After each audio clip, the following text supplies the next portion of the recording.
la prise de conscience du dérèglement climatique se fait de plus en plus ressentir.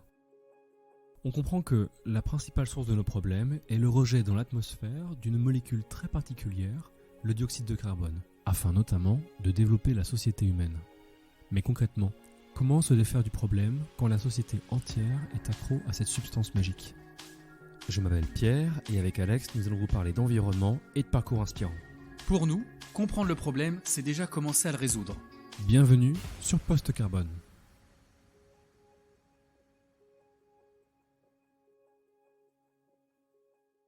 Avant de commencer cet épisode, on voulait juste vous dire que Alex et moi, on est de retour sur Post Carbone pour parler d'environnement au Québec. On continuera sur un rythme de 1 épisode par mois. Je sais qu'on n'est qu'en octobre, mais devinez quoi, j'ai déjà fait ma liste de Noël et j'aimerais bien être exaucé. Et en numéro 1 de ma liste figure que j'aimerais beaucoup apprendre à vous connaître, savoir ce que vous avez aimé, pas aimé avec ce podcast, si c'est trop long, pas assez long, si les sujets vous plaisent, si vous avez des suggestions de personnes à interviewer, de thèmes à aborder, on serait vraiment hyper content de vous connaître, de savoir vos goûts et comment est-ce qu'on peut améliorer ensemble ce podcast. Pour ça, rien de plus simple, envoyez-nous un petit message sur notre page officielle LinkedIn Post Carbone ou un email à pierre.duchesne, duchaigne, @gmail.com. Comme évidemment, on est un petit peu gourmand, on a mis un deuxième item sur notre liste, à savoir commander 25 000 likes sur LinkedIn, 555 partages, 3000 commentaires sur Spotify et Apple Podcast. Ça, vraiment, ce serait, mais waouh, c'est voilà, le Père Noël. Donc, vous avez le mot, n'hésitez pas, ça nous ferait vraiment super plaisir et ça aiderait vraiment le podcast à se faire connaître. Donc, si ça vous plaît, n'hésitez pas parce que vraiment, c'est ça qui nous aide le plus. Sans plus tarder, l'épisode sur l'aéronautique. On espère que ça vous plaira et à très bientôt.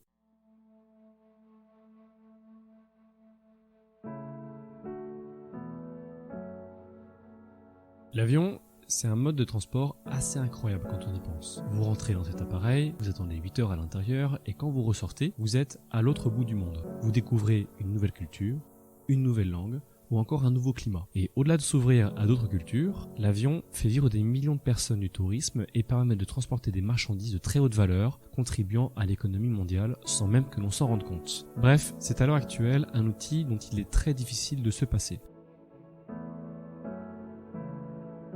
Sauf que, voilà, même s'il est incroyable, il est encore loin d'être parfait, surtout quand on aborde son impact climatique. À l'échelle mondiale, son utilisation annuelle compte pour 2% des émissions de CO2 émises chaque année dans l'atmosphère et provoque des effets additionnels que nous abordons dans ce nouvel épisode de Post Carbone. À l'échelle individuelle, il pèse très lourd dans le budget carbone que nous devrions tous et toutes atteindre pour respecter l'objectif le plus ambitieux fixé par l'accord de Paris, soit 1,5 degré d'augmentation des températures moyennes mondiales d'ici 2100. On va prendre un exemple concret. Avec un aller-retour Montréal-Paris qui avoisine aujourd'hui les 1,8 tonnes de CO2, c'est déjà 90% du budget carbone d'un individu en 2050, date à laquelle le Québec s'est engagé à atteindre la carbone neutralité. Enfin, il existe un autre problème dont nous allons discuter, qui lui est plus social que technique. En 2018, 90% de la population mondiale n'a jamais volé. Alors, face à ces contraintes climatiques et sociales qui pèsent sur le secteur aérien et aux annonces d'un doublement du trafic en 2040, on s'est dit qu'il serait intéressant d'aborder cette nouvelle thématique. L'aviation est-elle compatible avec l'atteinte de nos objectifs climatiques ? Pour nous éclairer, nous avons le grand plaisir d'accueillir Valérie Guénon, directrice politique environnement produit chez Safran, un des plus gros équipementiers et motoristes aéronautiques du monde.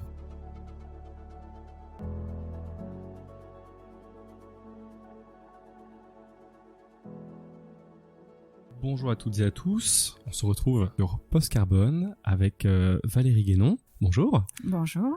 Est-ce que vous pourriez un peu vous présenter et qu'est-ce que c'est que Safran ? Alors, Valérie Guénon, vous avez dit mon nom. Comme on est au Québec, je précise que je suis française. Voilà. Donc, je travaille pour le groupe Safran depuis 35 ans.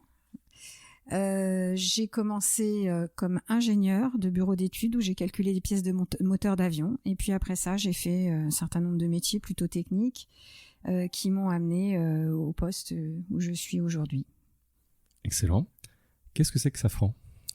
Safran, c'est un grand groupe de 80 000 personnes dans le monde, d'aéronautique principalement. Nous sommes équipementiers et motoristes aéronautiques.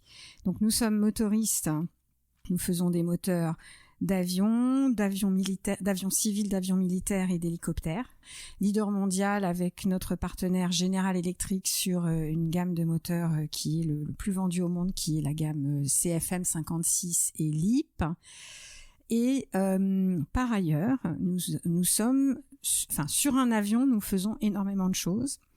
Donc nous faisons les systèmes d'atterrissage, donc train d'atterrissage, roues, freins, système de freinage, les câblages, tous les systèmes électriques sur l'avion, toute la chaîne électrique de l'avion, dont les câblages qui sont un gros morceau, mais la génération électrique également, la distribution donc.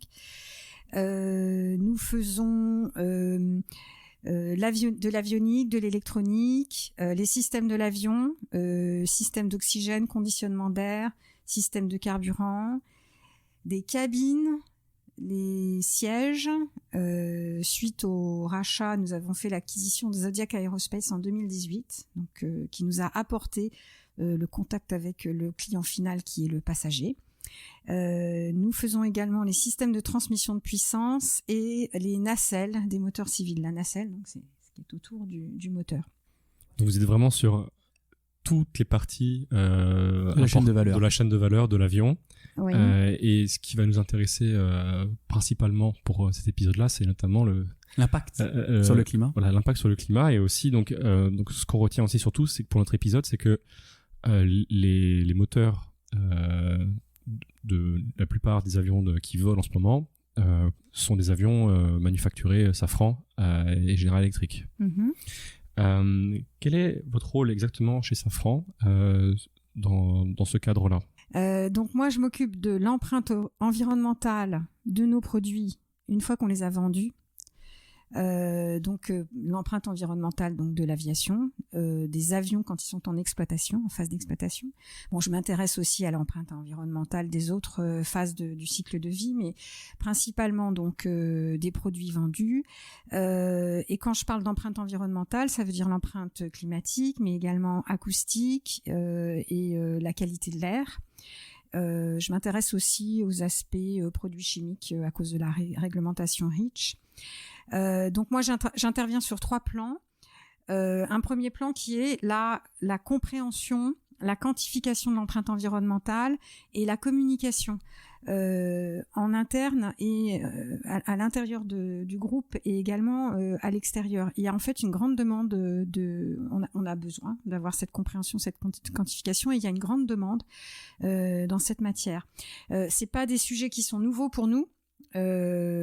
Parce que ça fait longtemps qu'on travaille sur l'empreinte environnementale de nos produits, mais ils sont actuellement en forte évolution. Il y a beaucoup d'évolution, donc j'apprends toujours beaucoup. Donc ça, c'est le premier plan. Le deuxième plan, c'est les politiques et la réglementation, parce qu'il faut absolument suivre, être au courant, pouvoir prévoir comment vont évoluer les réglementations, les politiques et même la perception sociale de l'aviation.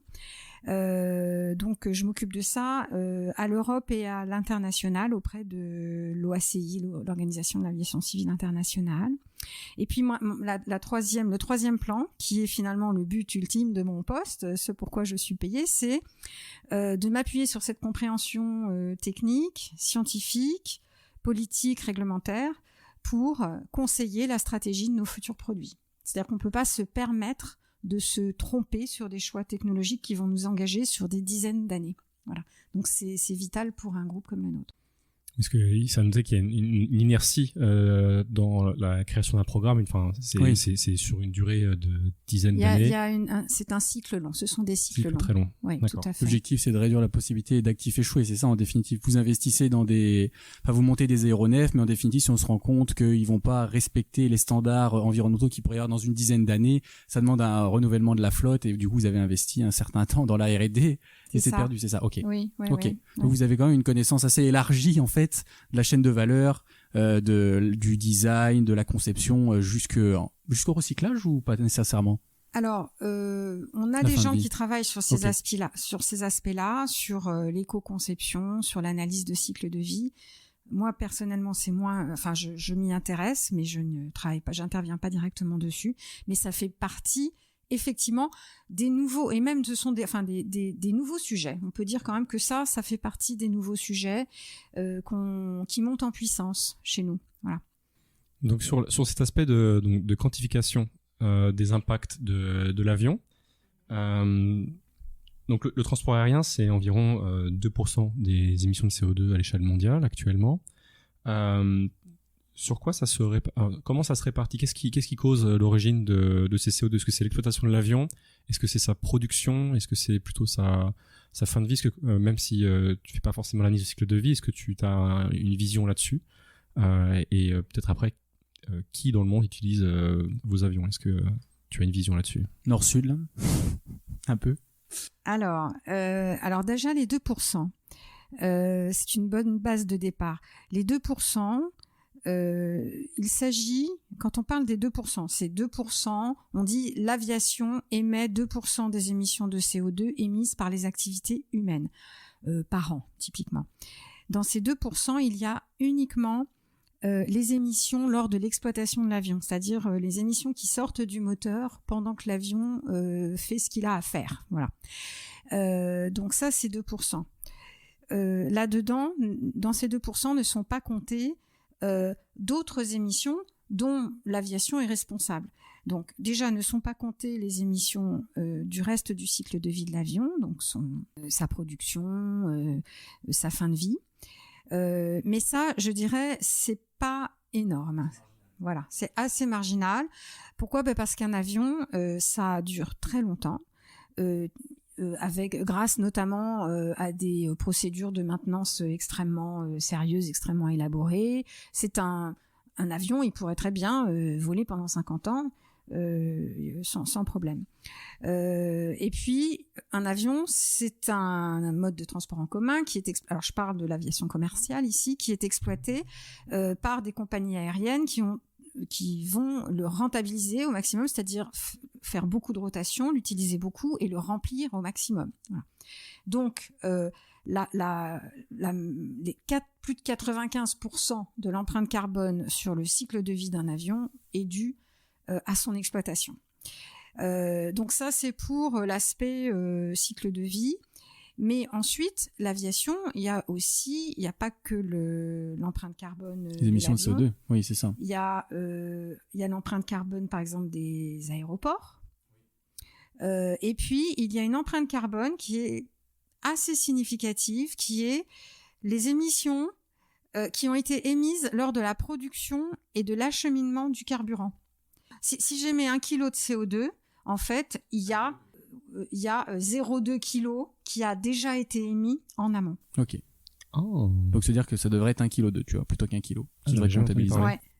Bon, donc tout ça fait que, moi j'ai déjà fait le calcul, les 2%, donc les 2%, ils sont corrects. En 2019, 2018, on a émis à peu près 900 mégatonnes, enfin l'aviation civile. Ah oui, j'ai pas précisé, il s'agit uniquement de l'aviation civile également. Enfin, faut vraiment toujours préciser de quoi on parle.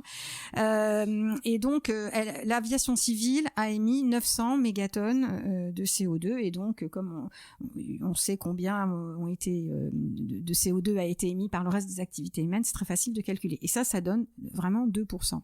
D'accord. Puis là, c'est que les émissions de CO2, parce qu'il y a aussi les émissions non CO2, ça lié aux traînées de condensation. Ah oui, alors ça, c'est effectivement, c'est tout à fait différent, mais ça s'ajoute. Alors comment dire, la grandeur qu'on utilise, la métrique n'est pas la même. Ok, d'accord. Ah, c'est parce que c'est essentiellement de la vapeur d'eau, c'est ça? Oui, alors qu'est-ce que c'est que donc est-ce qu'on peut expliquer qu'est-ce que c'est exactement physiquement cet effet non CO2? Oui.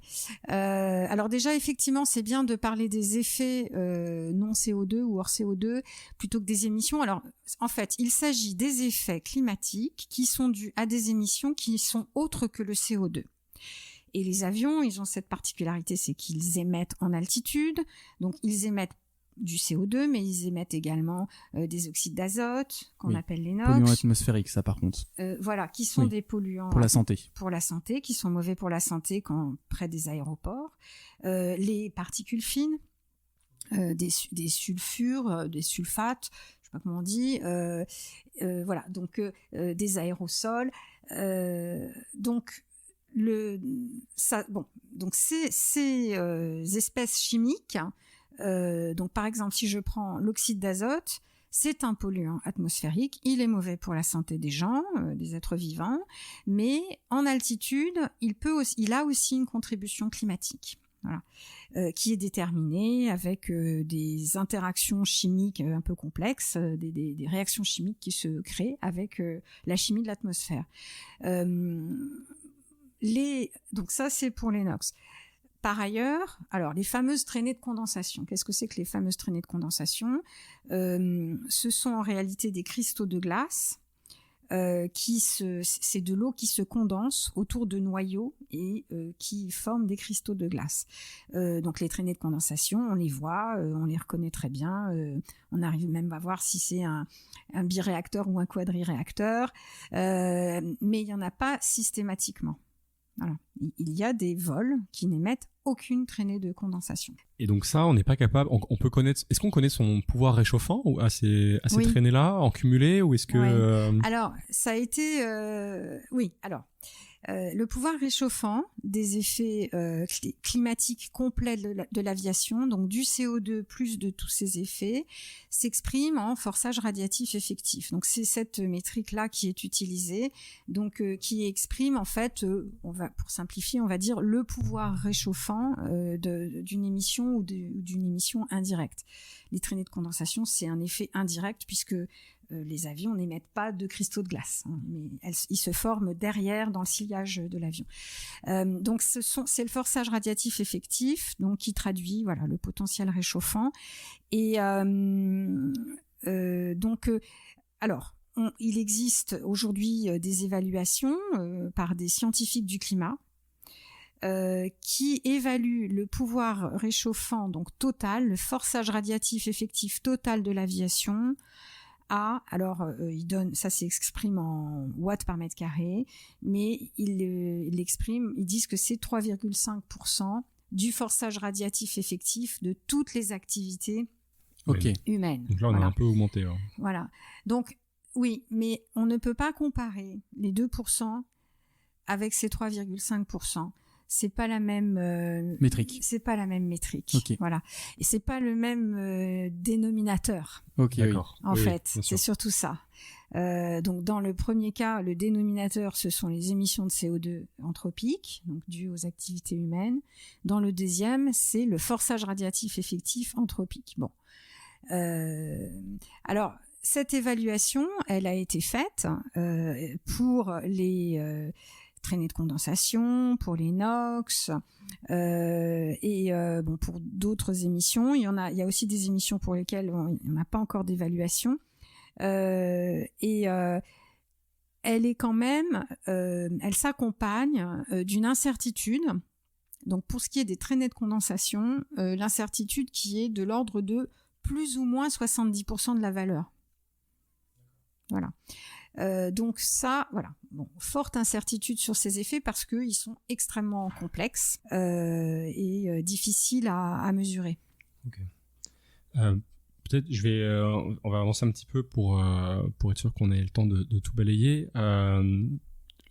C'est la dernière chose que vous voulez voir avant de peut-être commencer à parler des solutions que l'OACI pourrait proposer. C'est le caractère. Là, c'est plutôt sur un aspect social et de rappeler que le troisième problème finalement, nous qu'on a identifié pour cet épisode-là, donc c'était les émissions de CO2, ces effets non CO2, et le troisième dire que pour l'instant c'est un mode de transport en commun qui est plutôt mal réparti. En 2018, sur le plan social, oui. Sur le plan social, oui. En 2018, on notait que 90% de la population n'avait pas volé. Et donc, jamais volé. N'avait jamais volé, effectivement, et que donc sur les 10% qui restent, ce sont eux qui sont responsables de la population mondiale, oui. De ces 2% d'émissions de CO2. Voilà, donc c'était pour rappeler le caractère un peu et ce qui crispe aussi avec peut-être l'aviation, pourquoi ça a autant de plus que le numérique peut-être c'est à peu près pareil. Le numérique c'est 4%, mais je veux dire, est-ce que ça crispe autant les opinions? Oui, parce que c'est vrai que quand on se rend compte en définitive à l'origine, on se dit c'est que 2%. Bon, on s'entend aujourd'hui que la contribution de l'aérien aux émissions totales de GES là, effet CO2 non CO2 là, c'est supérieur à 2%. Mais on pourrait se dire, c'est quand même marginal par rapport à d'autres secteurs comme le transport terrestre ou l'industrie ou même les bâtiments ou même la production d'électricité dans plein de pays où elle n'est pas bas carbone. Et donc du coup, on s'est dit, qu'est-ce qui crispe? Parce qu'on l'a bien vu en France ou en Europe, ou même ça arrive un peu au Canada, la question de l'aviation d'affaires, dont la contribution est encore plus faible. Mais est-ce que c'est pas une question d'inégalité sociale qui crée cette crispation-là par rapport à l'impact climatique de l'aérien? Alors, grand sujet, l'inégalité sociale. Donc, c'est une réalité de ce monde que ce sont les riches qui émettent le plus de gaz à effet de serre et qui ont historiquement émis plus de gaz à effet de serre. Ce sont les pays industrialisés qui ont émis des gaz à effet de serre. Donc, si on prend à l'échelle globale, de manière générale, les pays qui ont une aviation très développée, ce sont les États-Unis, les pays européens, enfin plutôt les pays du Nord que les pays du Sud. Et puis aujourd'hui, c'est en train de se développer très fortement en Asie. Et il existe une corrélation absolument nette, complète entre la croissance du trafic aérien et la croissance du produit intérieur brut, du PIB. Voilà. Donc, qui dit... c'est lié. Je ne sais pas si lequel est... Causalité. Voilà, je ne sais pas dans quel sens est la causalité, mais en tout cas, il y a une corrélation entre les deux. Donc, de manière générale, les riches sont responsables, plus responsables que les pauvres des émissions de gaz à effet de serre.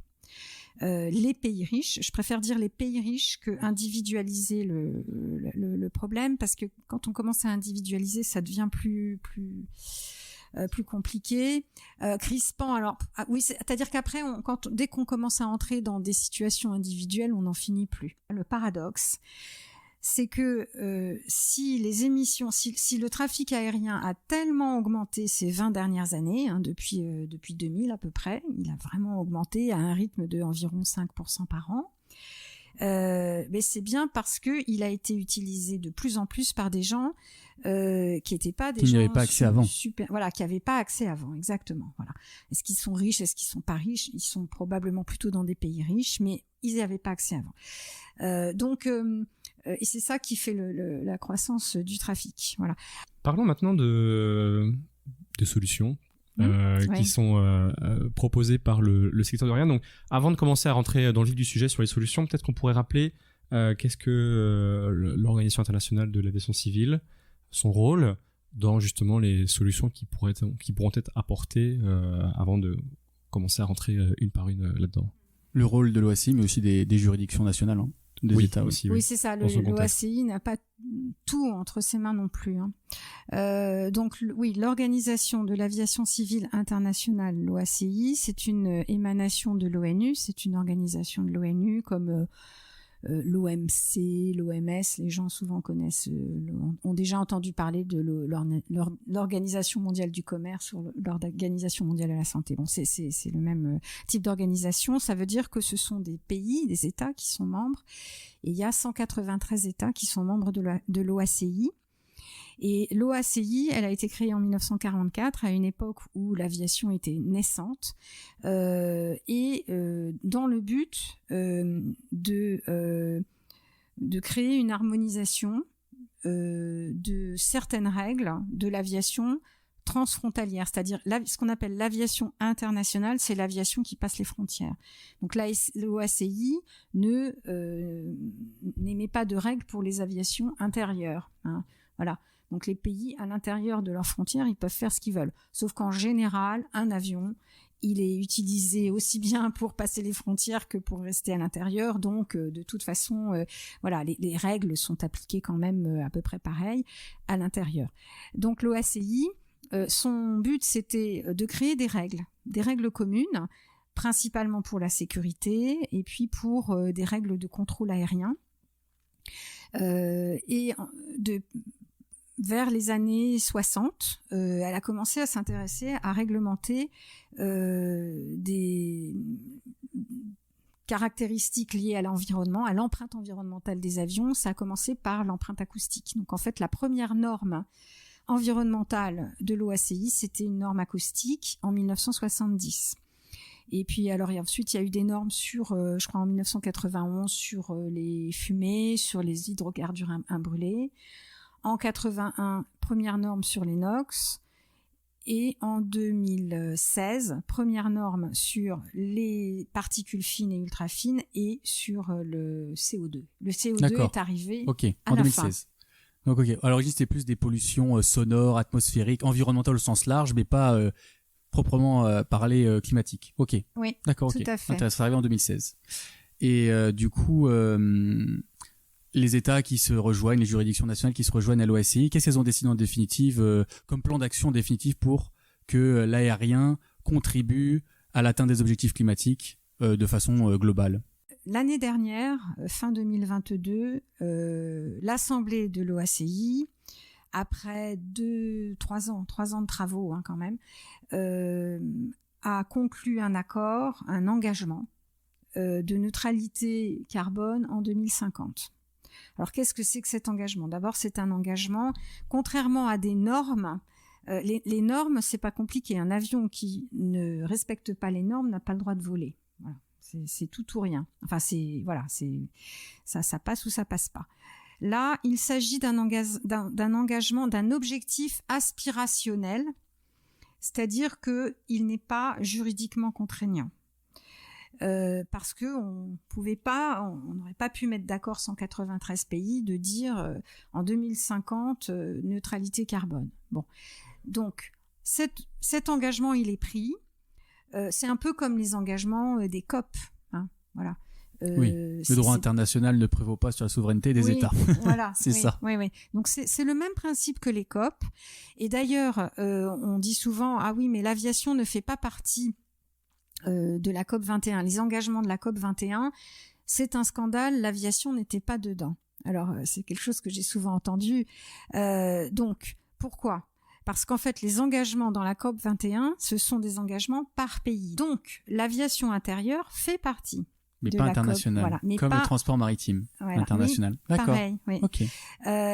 Ça a été maintenant, cette aviation internationale est prise en compte dans l'engagement qui a été pris fin 2022 par l'OACI. D'accord, ok, donc ça bouche ça comble un vide. Oui, c'est part. ça, oui, ça comble un vide, oui, tout à fait. En espérant que l'Organisation internationale du transport maritime fasse pareil. Très bien, et donc dans cet engagement, donc il y a un engagement, mais c'est suivi d'un plan. Oui. En tout cas, ouais. Alors ça a commencé par d'abord, il y a eu un énorme travail qui a rassemblé beaucoup d'experts et qui fait l'objet d'un rapport qui fait, je sais pas, peut-être 1000 pages, voilà, pour déterminer la trajectoire. Quelle est la trajectoire pour atteindre cette neutralité carbone ? Quand on parle de la neutralité carbone en 2050, en réalité, c'est la neutralité carbone nette. Qu'est-ce que ça veut dire net ? En fait, l'OACI le dit lui-même dans son rapport. Donc, vous pouvez trouver le rapport. Alors, il y a un rapport, avec beaucoup de pages, et puis il y a un rapport résumé exécutif, voilà, qui est tout à fait lisible, très accessible. Et dès les premières, dès les premières pages, enfin dès les premiers paragraphes, ils disent on n'atteindra pas la neutralité carbone uniquement avec des mesures internes à notre secteur. Voilà. Ce qui n'est pas surprenant, c'est-à-dire que les avions... il y aura toujours des émissions résiduelles. Il y aura toujours des émissions résiduelles. On s'est engagé à une réduction très importante et le reste sera comblé par des compensations, par d'autres mesures qui sont des mesures hors secteur.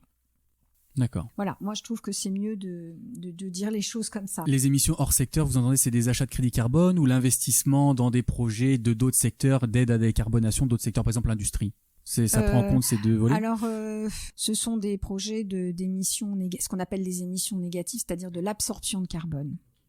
Alors, comment captage on absorbe direct dans l'air, par exemple. Oui, ok, voilà, d'accord. C'est ça. Donc, captage de carbone, avec des techniques qu'il reste encore à développer et à inventer pour pouvoir capter beaucoup de carbone. Voilà. Le problème aujourd'hui, c'est que ces techniques permettent pas de capter une très grande quantité de carbone. Après, il y a toujours la plantation d'arbres. Donc ça, planter des arbres, oui, il faut le faire. Voilà, il faut le faire. Moi, j'en plante aussi chez moi. Mais malheureusement, il y a un certain temps avant que ça arrive à maturité pour la captation, oui, c'est bien c'est ça. Okay. Et puis, on le voit très malheureusement, les arbres, ils brûlent. Oui aussi, c'est vrai. Parce que le problème du changement climatique, ça entraîne aussi des méga-feux. Donc c'est ça qui est, un écueil supplémentaire. Ok. Donc ça, ce serait plutôt pour ces mesures hors secteur, c'est-à-dire que les compagnies aériennes qui dépasseraient un certain quota, j'imagine, devraient contribuer un peu à ces mesures hors secteur en finançant justement la plantation d'arbres, etc. Alors, quels seront les dispositifs en 2050 ? Cela n'est pas encore déterminé. Aujourd'hui, il existe un dispositif qui s'appelle Corsia et qui effectivement est un dispositif de compensation. Voilà, je ne vais pas entrer dans les détails, mais de compensation des émissions qui dépassent un certain seuil. Voilà. Donc ça serait plutôt les leviers hors secteur. Maintenant, j'aimerais qu'on se pose rapidement après sur les trois principaux leviers. Le premier, ça toucherait au remplacement des flottes. En partant du principe que pour l'instant il y a beaucoup d'avions d'ancienne génération qui consommeraient plus que l'offre disponible, en tout cas que les grands industriels d'aujourd'hui peuvent produire. Dans le rapport c'est marqué 20% de potentiel de réduction de CO2. Est-ce que ça implique aussi, est-ce que ça inclut la croissance ? Parce que le Airbus table par exemple sur en 2040 sur un doublement de la flotte mondiale. Alors plusieurs remarques. Donc oui, bien sûr. D'abord, parlons en effet des leviers qui sont internes au secteur parce qu'il y en a. Donc ce premier levier, c'est la technologie. Alors je ne crois pas que le rapport de l'OACI emploie le terme remplacement des flottes. Le terme, c'est vraiment la technologie des avions et des moteurs.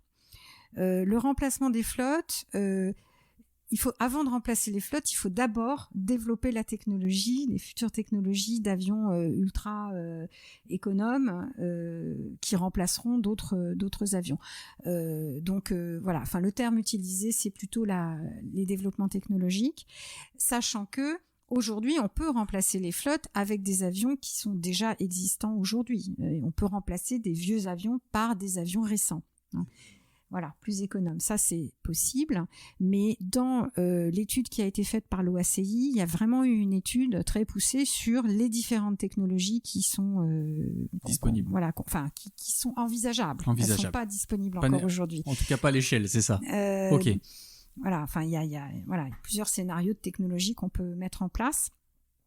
Bon, donc tout ça pour dire que oui, effectivement, dans les trois scénarios de l'OACI, parce qu'en fait, la trajectoire de l'OACI, elle a été définie selon trois scénarios, du moins ambitieux au plus ambitieux, mais il se trouve que la technologie joue pour 20-21% dans les trois. Alors, est-ce que il peut y avoir de la croissance ? Dans le scénario de l'OACI, la croissance du trafic aérien est une donnée d'entrée. L'OACI a défini un scénario zéro, c'est-à-dire le scénario où on ne fait rien, où on fait pas, où on n'actionne pas ses leviers, technologie, SAF, etc. Et ce scénario, de toute façon, il prend en compte une croissance qui est à peu près 3% par an. Voilà, ce qui est inférieur aux croissances qu'on a connues précédemment, mais qui reste quand même une croissance. Soutenue. Voilà. Ah oui. Oui. C'est une croissance qui amènerait à une multiplication par 2,5 du trafic aérien en 2050 par rapport à 2019. Voilà. Ça, c'est une donnée d'entrée. C'est une hypothèse qui a été prise à partir de données économiques, puisque je vous disais tout à l'heure que la croissance économique est le facteur déterminant pour la croissance du trafic aérien. Et à partir de ça, donc, si on ne fait rien, ça croît et les émissions de CO2 vont croître avec la même proportion. Et ensuite, on regarde en 2050 et on actionne des leviers à partir de ce niveau-là. D'accord, ok. Donc vous avez ajouté une croissance qui est un peu naturelle du trafic aérien jusqu'à maintenant, même peut-être un peu inférieure aux dernières années. Et à partir de, vous arrivez, imaginons, là actuellement on a environ 1 gigatonne, là, donc 1 milliard de tonnes, j'y arrivé. Ouais. Et donc là, on va dire, vous partez avec la croissance, vous arrivez à 2,5 milliards de tonnes. Et à partir de ce 2,5 milliards de tonnes de croissance à l'année 2050, vous actionnez différents leviers, dont le premier qu'a mentionné Pierre, le remplacement des flottes, ou le renouvellement, ou la composante technologique de l'efficacité énergétique des avions. Ce que fait déjà très bien l'industrie, parce que depuis les années 60, l'efficacité énergétique des moteurs s'est largement améliorée. 80%, Oui, c'est ça, moi j'ai... Pour le même kilométrage. Les 80% sont pas seulement dus au moteur. Donc effectivement, il y a eu une division par 5 des émissions par passager et par kilomètre. Donc 80% de réduction, tout à fait. Sur ces 80%, c'est plutôt 50-55% qui sont dus au moteur. Et le reste est dû à l'avion, parce que l'avion, il a aussi été amélioré. Plus léger, par exemple. Voilà, Okay. exactement. L'aérodynamique et l'allègement. Le nombre de passagers. Alors ça fait partie, le nombre de passagers, ça fait partie plutôt de ce qu'on appelle les opérations aériennes. Donc, ce qu'on appelle les opérations aériennes, elles sont de deux ordres. Il y a l'aspect trajectoire, donc qui est plutôt lié au progrès du contrôle aérien, avoir des trajectoires plus directes. Moins de congestion, éviter que des avions tournent avant de pouvoir atterrir parce qu'ils n'ont pas le droit d'atterrir, etc. Et puis les opérations qui sont liées à l'exploitation par la compagnie aérienne elle-même. Et effectivement, là, le taux de remplissage est un facteur déterminant, puisque plus on remplit l'avion et mieux on partage entre les passagers les coûts des émissions. Voilà, le produit, c'est ça. Donc tout ça, ça a fait qu'en effet, on a divisé par 5 la consommation par passager et par kilomètre. C'est intéressant à savoir, parce que d'un autre côté, par contre, là, avec la croissance du trafic aérien, ça a souvent aplati la réduction des émissions engendrées. Un effet rebond. Oui. D'accord. Il y a ce fameux effet rebond, tout à fait. Qui est défini par les économistes. En effet, l'avion est devenu beaucoup plus abordable, puisque pour les compagnies aériennes, leur modèle d'affaires est quand même très lié au prix du carburant. Donc c'est aussi pour ça que on a diminué. Alors la raison pour laquelle on a fait ces progrès, c'était une raison économique. C'est parce que les compagnies aériennes demandaient des avions et des moteurs beaucoup plus économiques. Donc la motivation, c'était une motivation économique. D'ailleurs, pour illustrer un peu ça, c'est en 1980, on comptait 800 millions de passagers, à peu près, et en 2019, 4,6 milliards. Donc une petite par 5. Une petite augmentation, quoi. Donc ça c'est pour l'illustration. Ça, c'est le premier levier, du coup, le remplacement des flottes. Remplacement des flottes, puis amélioration technologique continue des avions. Amélioration technologique. Je vais finir par Oui. m'en souvenir. Mais bon, après, il y aura le remplacement des flottes, oui, bien sûr. Afin de la durée de vie. Les deux sont liés, mais je préfère dire amélioration technologique, parce que sinon, ça donne l'impression qu'on a juste à remplacer. C'est un gros gâchis on fait rien, on a juste à remplacer. Non, on a besoin d'investir dans de la technologie, il y a énormément de choses à faire. Donc l'amélioration continue, ça veut aussi dire de prendre un avion qui est déjà existant, même s'il est la génération d'avant, et puis lui rajouter des options qui lui permettront d'économiser. C'est ça qu'on veut dire par amélioration technologique quand je parle d'amélioration technologique, c'est une nouvelle motorisation, c'est un nouveau concept de moteur. C'est Airbus qui propose de travailler sur l'hydrogène, ça va être de nouvelles configurations d'avions, vraiment des changements technologiques sur l'avion et sur le moteur. Alors justement, c'est une bonne transition. On parle, donc là on marche au kérosène pour l'instant. Il y a deux avions alternatifs dont on parle aujourd'hui maintenant, c'est l'électrique et l'hydrogène. Est-ce qu'on peut juste faire un point sur le poids qu'ils vont représenter dans justement la décarbonation d'ici 2050? Alors là, sur l'électrique, le poids va pas être énorme, hein, parce qu'en fait, l'électrification de l'avion, c'est quelque chose qui est tout à fait en cours, hein, qui est en marche actuellement. On électrifie des avions, on les rend hybrides ou propulsion électrique. Ça restera des petits avions, donc des avions de quelques places jusqu'à peut-être 10-12 places, des petits, très petits régionaux, ou bien des hélicoptères. Les hélicoptères se prêtent bien à l'électrification, voilà, ou bien même des avions sans pilote. Donc, parce que la masse des batteries, aujourd'hui, la densité énergétique des batteries ne permet pas de faire voler de façon électrique des moyens et longs courriers. C'est-à-dire que si le poids de la batterie ferait que l'avion ne décollerait pas. Oui. Puis plus la batterie est plus grosse, moins on emmène de monde aussi, c'est ça. Oui, voilà. Bon, puis il faut qu'on ait aussi de la place pour mettre les passagers. Bon, donc en tout cas, aujourd'hui, l'électrique, pas possible. Alors l'électrique, pas possible. Court courrier. Si, Pour le court courrier, voilà. Voilà, l'électrique est possible pour des véhicules de petite taille. Et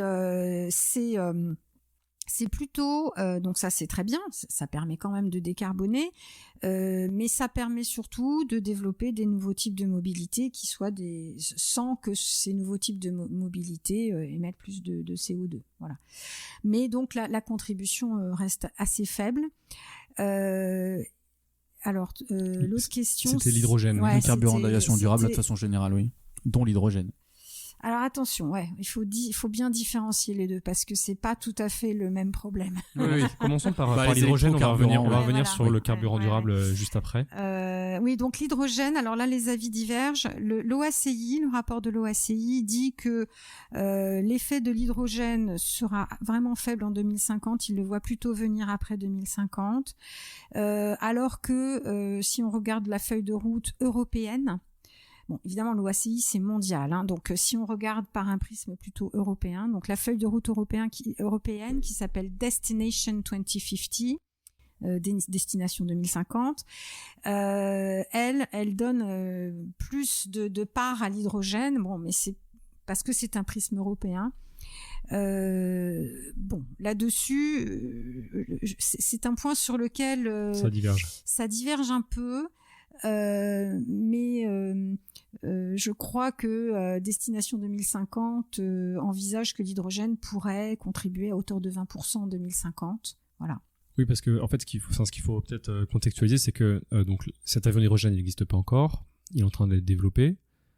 Si le calendrier d'Airbus est respecté, en 2030, on espère avoir le premier prototype. En tout cas, ou le premier avion. 2035 même. 2035. Et puis, ensuite, il va falloir être certifié, etc., etc. Donc, le temps qu'il soit déployé sur le marché, puis qu'on le voit, qu'il soit opéré partout dans le monde, et qu'en parallèle, il y ait aussi toute la chaîne logistique pour produire l'hydrogène et l'acheminer. Voilà, il y a certains rapports doutent qu'en 2050, il ait vraiment un poids significatif pour décarboner d'ici. Peut-être qu'après oui, mais en tout cas pour arriver à cet objectif un peu aspirationnel de 2050, ce sera peut-être un peu juste. Donc ça, pour l'instant, on est plutôt sur le remplacement des flottes et optimisation des technologies. Le deuxième levier, c'était les opérations aériennes, on en a parlé tout à l'heure, donc un meilleur remplissage des avions, une meilleure optimisation aussi du trafic aérien pour pas qu'il y ait d'avions qui tournent pour rien, etc., etc. Peut-être qu'on peut parler maintenant du troisième levier qui est peut-être le plus important, qui sont donc les carburants durables. Est-ce qu'on peut introduire qu'est-ce qu'un carburant durable, comment il est produit Ok. Alors, les carburants durables, donc ce qu'on appelle les SAF en anglais, donc Sustainable Aviation Fuels, donc en français, carburant aérien durable. Alors chaque mot compte, donc ce sont des carburants au sens, quand on parle des carburants durables, de SAF, on parle de carburant liquide plutôt classique, c'est-à-dire voilà, alors que l'hydrogène n'est pas un carburant liquide classique. C'est vrai. C'est un carburant. Faut changer le moteur. Cryogénique. Oui. Ouais, voilà. Donc c'est pas tout à fait pareil. Et puis ce sont des carburants liquides, donc qui sont utilisables dans un réservoir classique et qui aujourd'hui peuvent être mélangés à du kérosène. Les avions sont certifiés pour ça. Les carburants sont qualifiés pour pouvoir être mélangés avec du kérosène à hauteur de 50% de carburant durable. Donc ça, c'est l'aspect carburant. Ensuite, aérien, parce que ce sont des carburants qui sont donc qualifiés selon les normes aéronautiques et ils doivent posséder des propriétés chimiques, physiques, très strictes et qui sont conformes aux exigences de certification aéronautique. Et puis durable. Alors le mot durable, je le lis souvent. Moi, je lis beaucoup les commentaires sur les réseaux sociaux. Et puis même il y a pas très longtemps, je discutais avec un ami. Je prenais un café avec un ami qui me dit mais comment un carburant peut-il être durable ? C'est un oxymore. Voilà. Alors pourquoi on tient à dire carburant durable ? Parce qu'en fait, ces carburants pourquoi ils sont durables ? Parce qu'ils doivent répondre à des critères de durabilité. Voilà. Pourquoi on ne dit pas, par exemple, biocarburant ? Parce que dans ces carburants durables, il y a les carburants qui sont faits avec de la biomasse, qu'on appelle des biocarburants. Quand on dit biocarburant, ça ne veut pas dire qu'il est bio comme du yaourt bio. Ça veut dire qu'il est fait à partir de biomasse. Renouvelable. Voilà. Donc, à partir de cultures, de déchets, d'algues, etc. Mais un biocarburant peut être pas du tout durable. Donc souvent on prend l'exemple de l'huile de palme telle qu'elle est cultivée dans certaines parties du monde. La manière dont elle est cultivée est tout sauf durable. Ça crée de la déforestation, ça détruit de la biodiversité, ça appauvrit des gens. Donc ça, biocarburant, pas durable. Voilà. Donc et puis, dans les carburants durables, il n'y a pas que les biocarburants, il y a aussi les carburants, les électrocarburants qui, eux, sont synthétisés, donc pas à partir de biomasse. Donc, voilà, quand on dit carburant durable, bien sûr, un carburant, on peut dire que c'est pas durable parce que de toute façon, il est voué à être brûlé. Et tout ce qui brûle crée du CO2. Donc, effectivement, je comprends la question, mais ma réponse, c'est celle-là. Mais c'est plus aussi de rappeler que un carburant durable aussi, c'est donc au lieu de prendre du CO2 qui est dans le sol sous forme liquide, donc du pétrole, là on prendrait cette biomasse qui a d'abord aspiré du CO2 pour grossir et qu'on transforme ensuite pour en faire du liquide, et quand on le brûle, en fait, le CO2 qui a été utilisé pour grandir est relâché à l'atmosphère, puis c'est un cycle finalement, et que cycle du carbone génique. Voilà. Oui. Et donc en fait, finalement, ce cycle-là permettrait d'économiser, je crois que c'est entre 50 et 80% de CO2. Donc c'est en cela qu'on porte des espoirs aussi sur cette technologie. J'avais d'ailleurs une question à cet effet. Vous dites qu'on peut mélanger à du kérosène des carburants d'aviation durable jusqu'à hauteur de 50%. Est-ce que c'est le cas pour tous les vols ? Est-ce que c'est le cas pour certains vols ? Parce que j'ai vu aussi qu'il y avait un plafond réglementaire à 20% dans certaines juridictions, non ? Et quelle est la part de réduction ? Quand on met 50% de carburant d'aviation durable, on fait 50-50. Kérosène fossile et carburant d'aviation durable, quelle est la part de réduction associée pour un vol ? Si on prend un carburant qui a un taux de réduction d'émissions de 80%, c'est 80% des 50%. Ça ferait 80% des 50%. D'accord, ok. Mais alors attention, aujourd'hui, il n'y a pas de vol qui mettent 50%, tout simplement parce que ces carburants ne sont pas suffisamment disponibles sur le marché. Voilà. Et là est le problème essentiel, là est le défi qu'il faut relever. C'est le défi de la disponibilité et de l'accessibilité en coût, parce qu'aujourd'hui, ils sont 5 fois plus chers que le kérosène.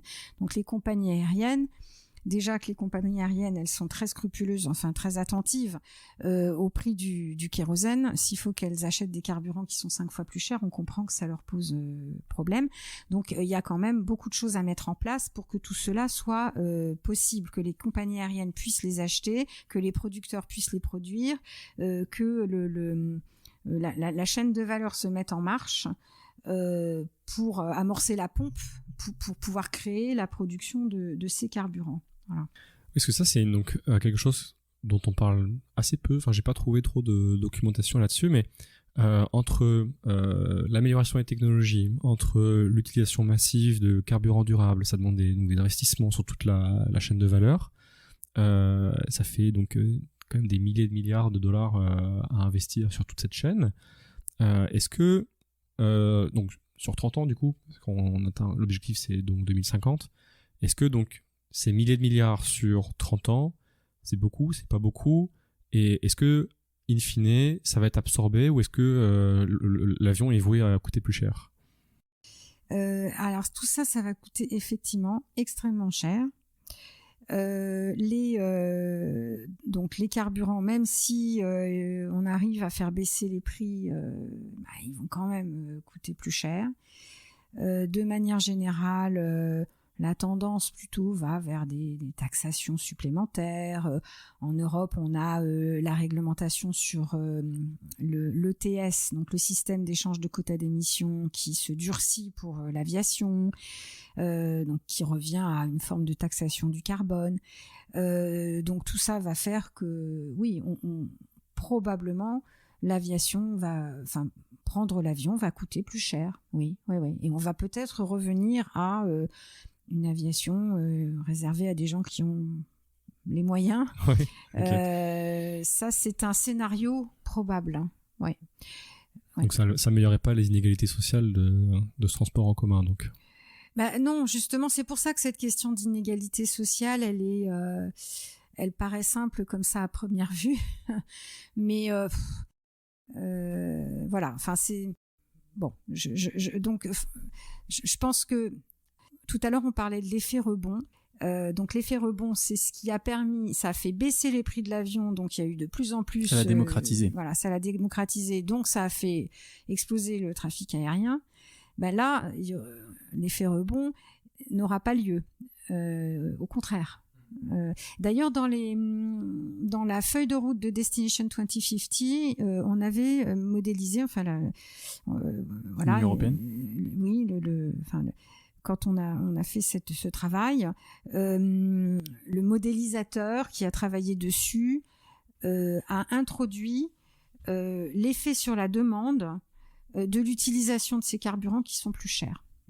Mais alors du coup, parce qu'on table quand même sur un doublement du trafic aérien, donc c'est-à-dire qu'on mise quand même que la population mondiale va quand même devenir de plus en plus riche, mais que du coup, ceux qui voleront, c'est que finalement, ce sont les plus riches du panier. Du panier. Enfin, j'essaie juste de corréler par rapport au scénario du début. Parce qu'il n'y a pas une contradiction entre doubler le trafic et puis de dire d'un coup, ça va être plus cher. Ça va être plus cher et qu'il n'y aura qu'une partie infime de la population qui pourra voler quand même.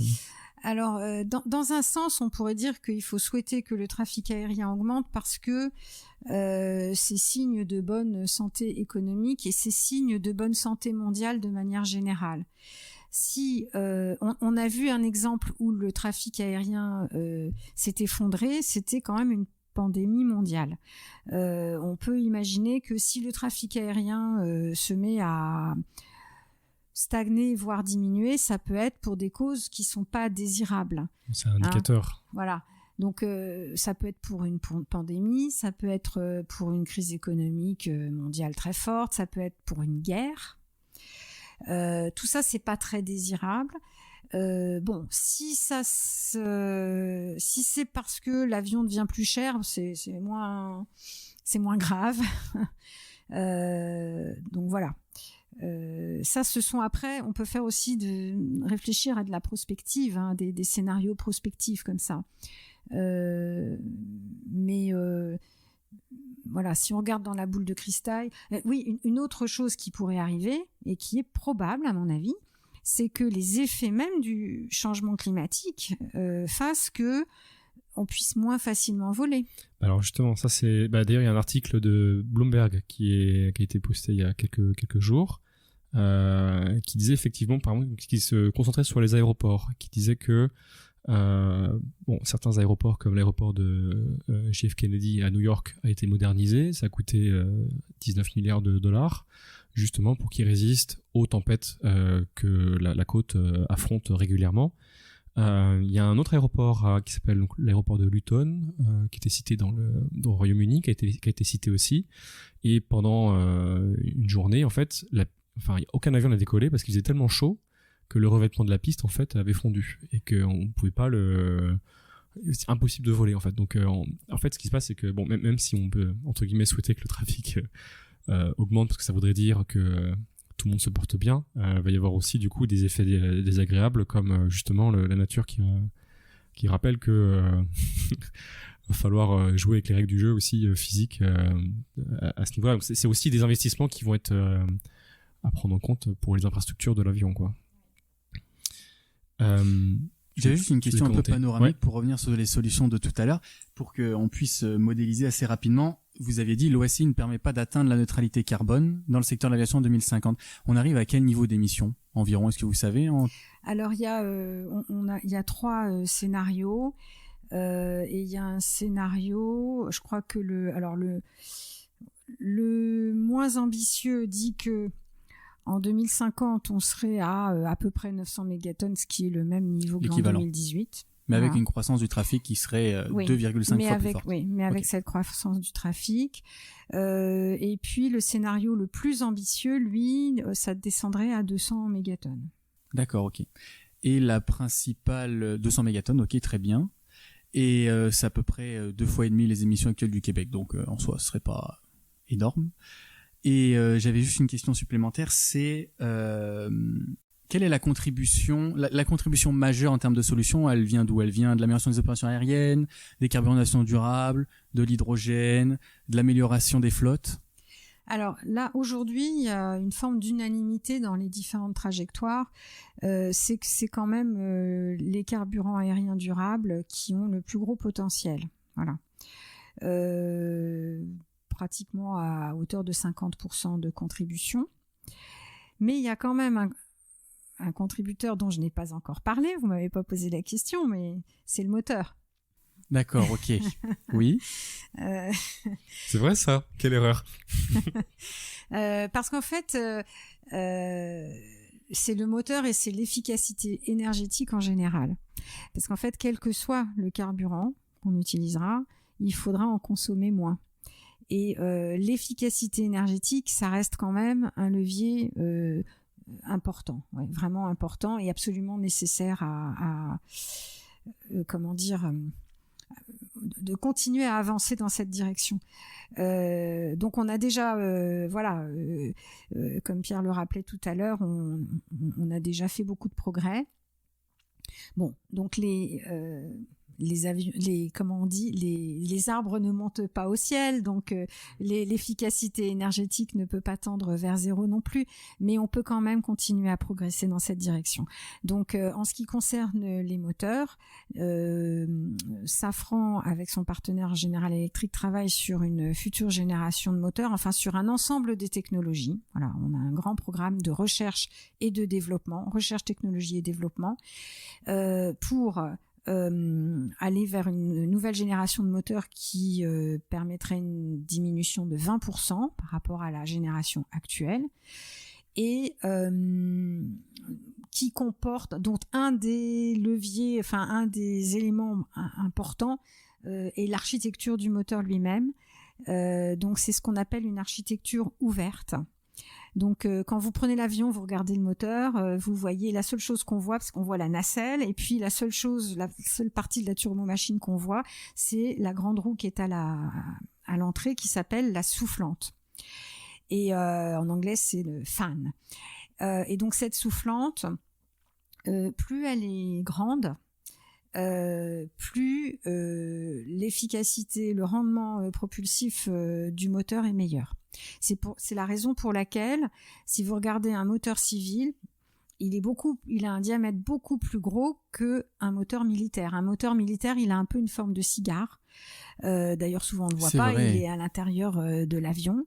Et les moteurs civils ont un gros diamètre. Bon, parce que sur les moteurs civils, on cherche à augmenter l'efficacité propulsive. Il y a le rendement thermique et le rendement propulsif. Bon.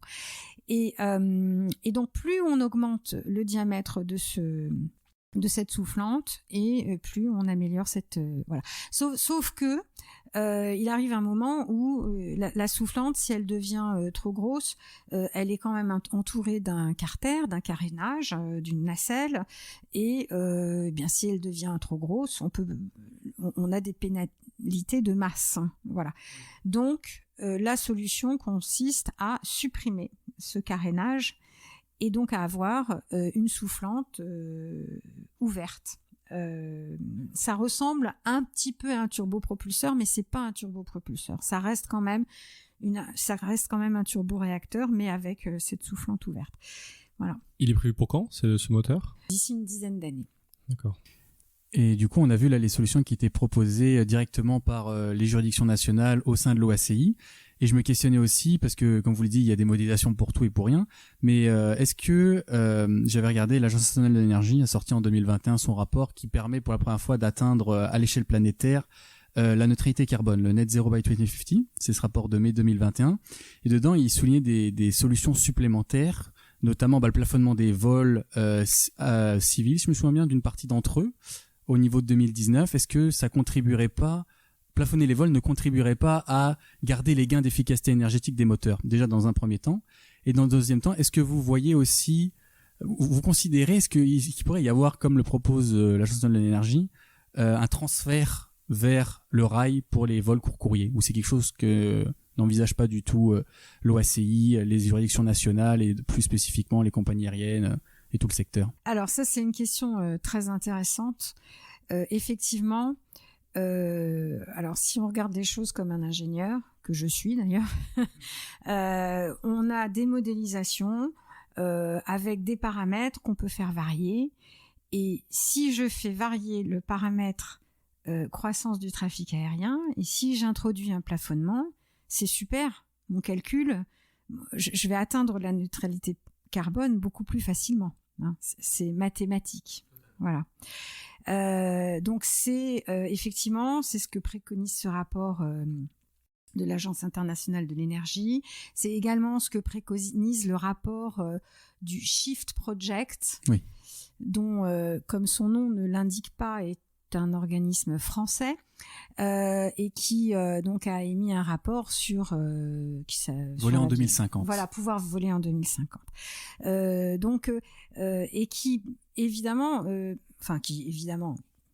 qui préconise parmi les leviers, donc qui préconise les mêmes leviers que ceux de l'OACI, mais en plus le levier de dire il faut limiter le trafic aérien. Donc sur le papier, sur la modélisation, ça marche super bien. Mais ça contrevient au principe de la démocratisation. Peut-être rajouter aussi qu'il y a quelque part une certaine instantanéité. Si on fait un palier sur ce trafic, c'est tout de suite. C'est pas une solution comme tous celles qu'on a citées juste avant, en fait, qui seront dans 10, 15 ans, qui demandent des paris. Là, arrêter de prendre l'avion, c'est tout de suite, c'est radical et c'est maintenant. Oui. Alors, le mais dans tout ça, c'est que il suffit d'assister un peu au débat de l'OACI pour comprendre. C'est que l'aviation, donc c'est une activité qui est mondiale par nature, et que comment peut-on imaginer que tous les pays du monde se mettent d'accord pour plafonner ensemble leur aviation? C'est un exercice de pensée. Et effectivement, ça marcherait, ce serait bien, ce serait super que tous les pays du monde aient cette même discipline. Moi, j'ai pas encore rencontré qui que ce soit qui m'explique comment on va pouvoir convaincre la Chine, l'Inde, le Brésil, parce que quand on les écoute, quand on écoute les débats à l'OACI, ces pays qui sont en développement, en croissance, même la Chine est plus qu'en développement, hein, c'est quand même un pays qui est devenu riche, mais ils réclament leur droit à continuer de soutenir leur croissance économique, et ils réclament leur droit à continuer à faire des voyages, voler leurs avions, oui, voilà. Donc c'est un petit peu, on peut pas leur demander de faire ça. Donc aujourd'hui, cette question de plafonnement des vols, pour moi, c'est un exercice de pensée. On ne pourrait pas demander aux pays riches eux, par exemple, du coup, de se serrer la ceinture pour que les autres puissent voler plus, par exemple, ou rééquilibrer, du coup, que ce soit plus c'est amusant, c'est un exercice qu'on a fait, avec des collègues, on a fait un calcul comme ça, et effectivement, il faudrait pratiquement que les États-Unis et les pays européens acceptent pratiquement de diminuer par 2 leur trafic aérien pour permettre aux autres pour avoir quelque chose de plus équitable, mais d'un autre côté, voilà. oui. Donc on comprend que on n'est pas dans un problème d'ingénieur, on est dans un problème politique, social, géopolitique, social et économique, voilà. Et par contre, parce que ça c'est le principe même, comme on l'avait souligné tout à l'heure avec l'OACI, on ne peut pas imposer aux juridictions nationales ce qu'elles ne veulent pas accepter elles-mêmes. Et par contre, ça c'est ce serait possible, c'est pas un exercice de pensée. Le transfert vers le rail, est-ce que c'est vraiment pensé ça par je sais que c'est pas mal pensé au sein de l'Union européenne, mais est-ce que de façon générale dans les couloirs de l'OACI, vous entendez parler de transfert vers le rail pour ce qui est des vols court courrier? Non, alors l'OACI s'occupe pas du rail. D'accord. Oui. L'OACI s'occupe de l'aviation internationale uniquement. Et donc voilà, il y a des limites. Après, au sein des pays, en effet, il peut y avoir des mesures et des mesures qui sont prises. Alors en France, il y a une mesure qui a été prise de suppression de certains vols qui peuvent être remplacés par une solution en train, par un trajet en train qui ferait moins de 2h30. Donc ça y est, c'est fait.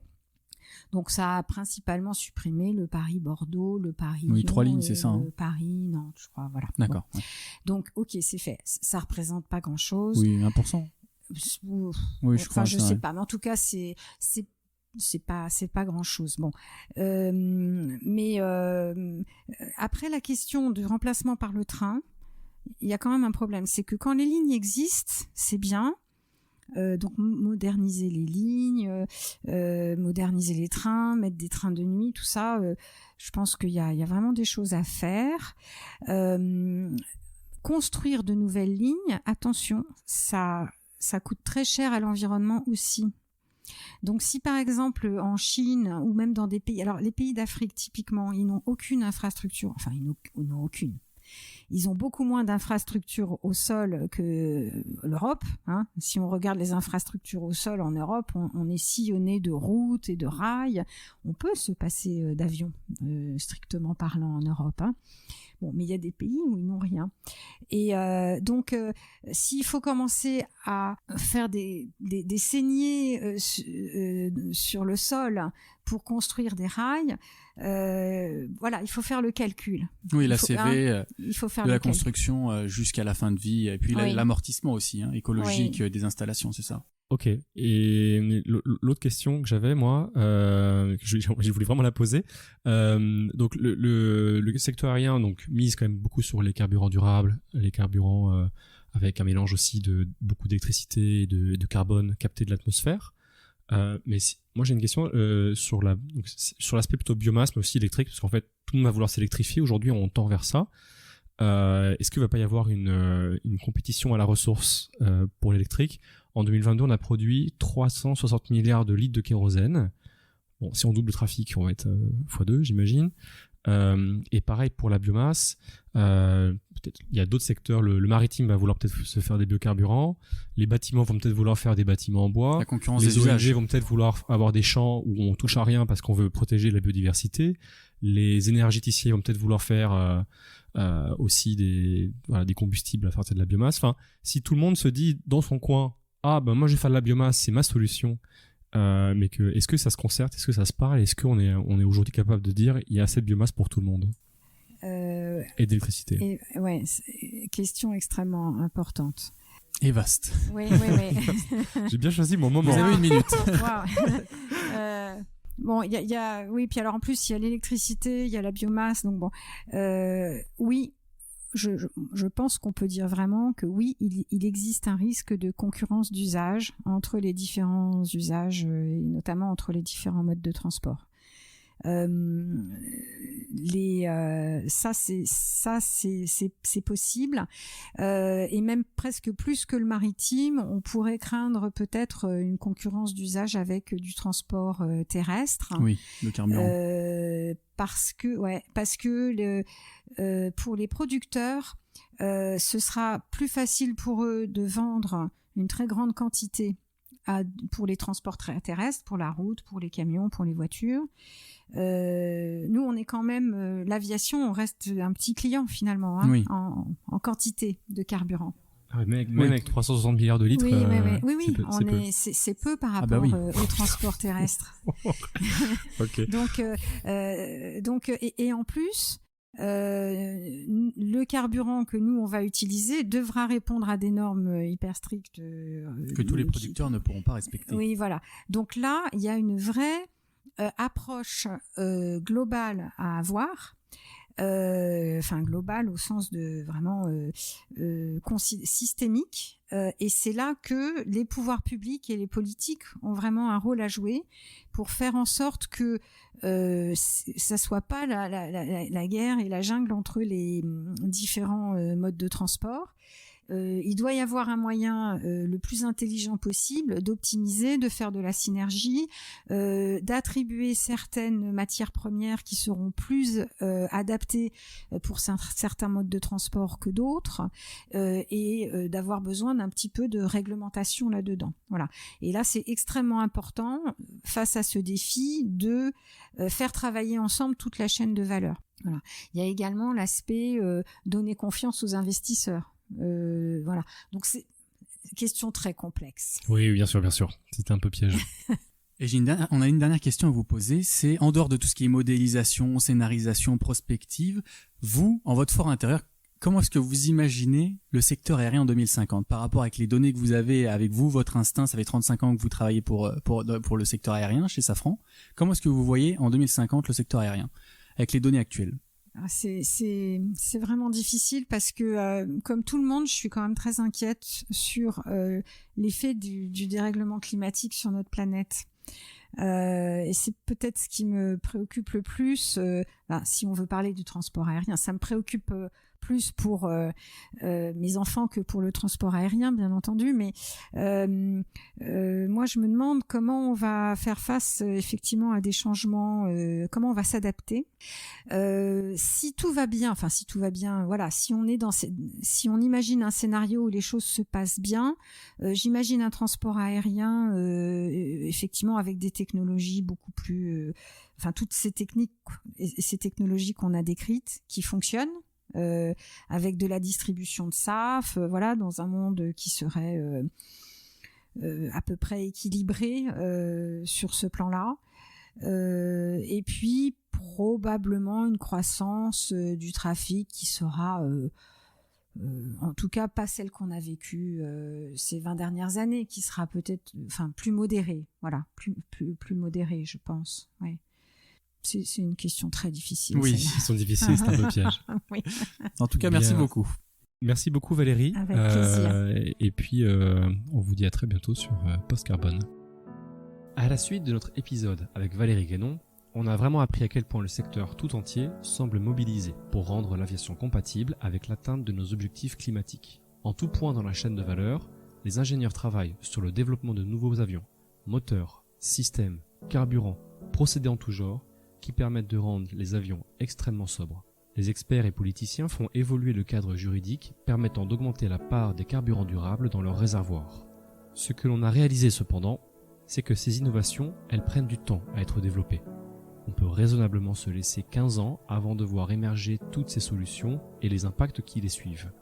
La plupart de ces innovations font aussi l'objet de paris dont beaucoup de solutions reposent. On ne sait pas si la future génération d'avions sera prête dans les délais impartis, s'il y aura assez de biomasse et d'électricité propre pour produire tous ces carburants durables. Par contre, ce qui est sûr, c'est que le trafic croît chaque année et entraîne des émissions supplémentaires qui devront être réduites un jour. Alors, cette situation, elle nous invite à nous demander quand avons-nous vraiment besoin de prendre l'avion ? Est-il vraiment nécessaire pour mes prochaines vacances ? Y a-t-il des alternatives ? Est-ce que cela vaut le coup au regard des dégâts sur le climat que cela engendre ? Cela nous demande aussi de repenser notre rapport au temps et à l'instantanéité. Sur ces questions ouvertes, on vous dit à très bientôt sur Post Carbone.